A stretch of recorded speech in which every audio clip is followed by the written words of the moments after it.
Welcome to Cord Cutting Today for March 10th, 2023. This is the show where I break down some of the biggest stories happening in the world of cord cutting right now and give you my opinion on them. Now, this is my opinion.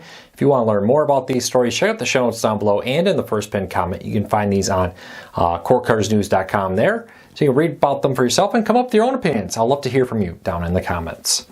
Also, hey, did you know we have a second YouTube channel where I could review all kinds of generic tech gadgets that aren't necessarily cord cutting related? Go over to the Breakdown with Luke. I'll put a link to it in the show notes down below. Or just look for the Breakdown with Luke. You'll see my face there. Check that out. Hit that subscribe button. We would really appreciate your support over there also. And lastly, hey, if you're new here, hit that subscribe button, hit that thumbs up, let YouTube know you enjoy what we do here so YouTube recommends our videos to more people, helping us grow, helping us support our families, and hopefully we can help you break free from the high cost of cable TV and still watch the shows you enjoy. All right, let's dive into it. Starting off with a deal of the day. The Fire TV Stick Max, Fire TV Stick 4K Max, that's a very long name, is on sale for just $34.99, down from $54.99. This is a very powerful Fire TV stick, most powerful in the Fire TV stick line, and it includes the new Wi-Fi 6, where even if you don't have that new Wi-Fi standard, someday when you get an upgraded router, you will. It'll mean your Fire TV will be ready to use it, give you better streaming experience, better Wi-Fi. It means the streams load faster, less delay on live content, more reliable coverage, which means less buffering also. So check that out. Link in the show notes down below.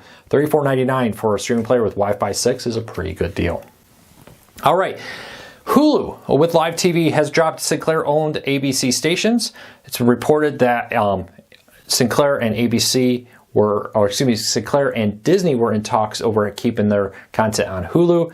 Whatever reason, these talks did not happen. Sinclair says they're saddened that their content was pulled. Pretty standard stuff. Hulu says, hey, we don't have a contract for you. We can't keep it on Hulu any longer. It'll be interesting to see what happens here. I suspect that eventually this will get worked out. Like I've said many times, there is a real issue here with the fact that these live TV services are telling content creators or networks and more, we cannot afford to raise our price.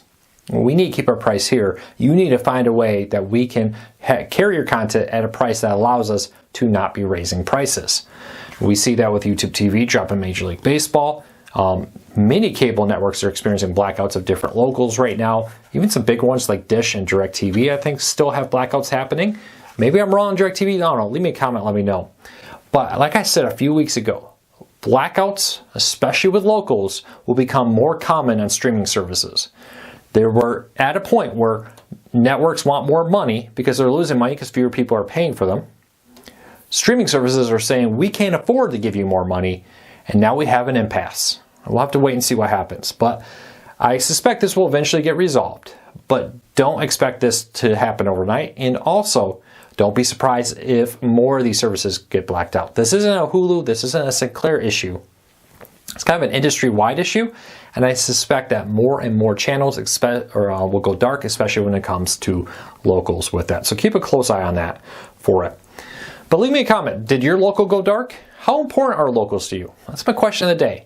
Do you have to have a live feed, or are you just going to use something like News On and Haystack News to watch your locals news for free? Leave me a comment. Let me know. All right, let's jump over to some Roku news. Roku announced an OS 12 today. Roku OS 12 comes with a ton of new features. And we had the story actually a couple days ago. Before this happened, we saw that they accidentally posted it early and broke everything down. But let me give you a quick rundown.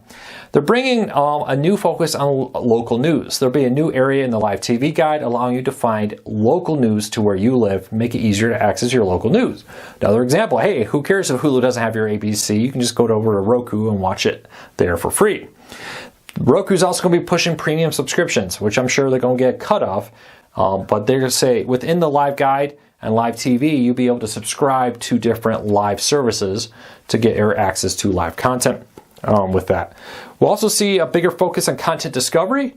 Roku's going to be rolling out a bigger continued watching section. So if you watch a service from ESPN or Disney or whatever, right from the Roku's continued watching area, you'd be launched right back into that to help make continued watching a lot easier. Something Amazon also wants to do. And they're going to be focusing on sports discovery, making it easier to find sporting events, games, and more through the Roku OS with it. The Roku app is also going to be getting a major upgrade. You'll be able to revamp Count Hub so you can manage all your subscriptions and different things right through the Roku app.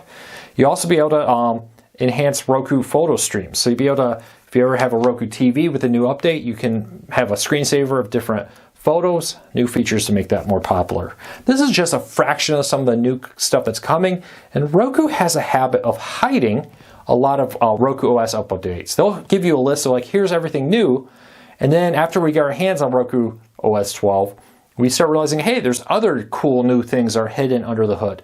And Roku has a history of this. We'll dig into it as soon as we get our hands on it. Roku says OS 12 will start rolling out today, and then over the next few months, everybody should get it. Seems like Roku TVs are often late, but I have seen it though, where Roku TVs get it first, and then Roku players get it later. I don't know. We'll see how that all plays out.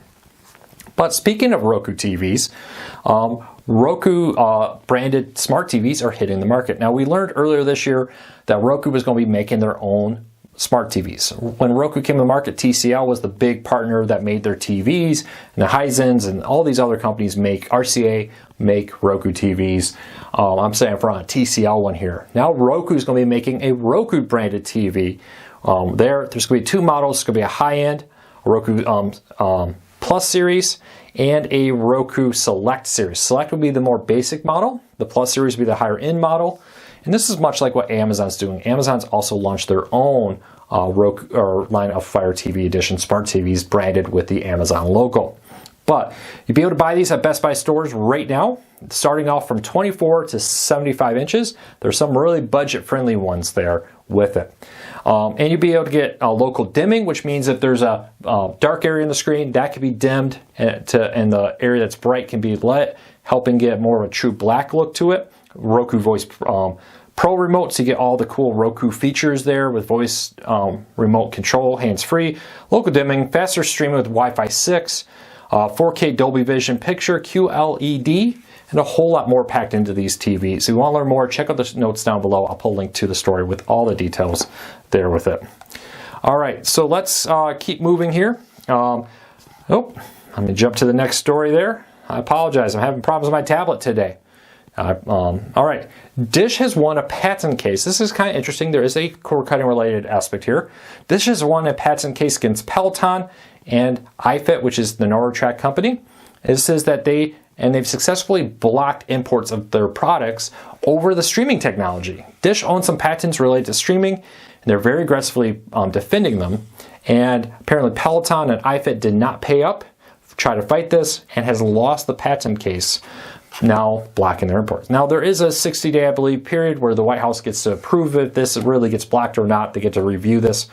And of course, Peloton and Dish, etc., could negotiate a deal here to restore this all.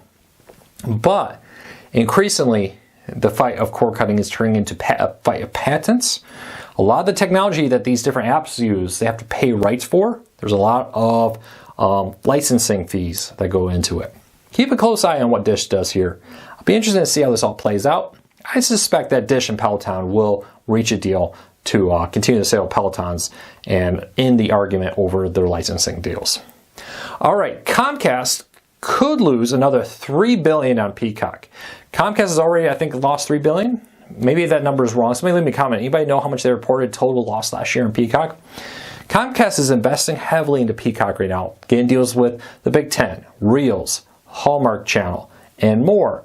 But that is a lot of money. And now they're expecting a $3 billion loss on Peacock. And in turn, that's probably why that they're actually canceling a lot of their free services. You can no longer get Peacock free. If you're a Comcast customer and you haven't got Peacock free, you get until early April to do that. And then everybody will lose Peacock free in this summer. If you're not a Comcast customer, you're out. There is no longer a Peacock free option for that. But this is all part of a bigger plan, they say. Comcast says they're going to be investing heavily into their premium version. Big Ten Sports comes there this fall, for example, and more. Be interested to see how that all plays out. Does it surprise you that Comcast is losing so much money on Peacock? All streaming services seem to be doing that. Disney Plus is losing. Paramount Plus is losing.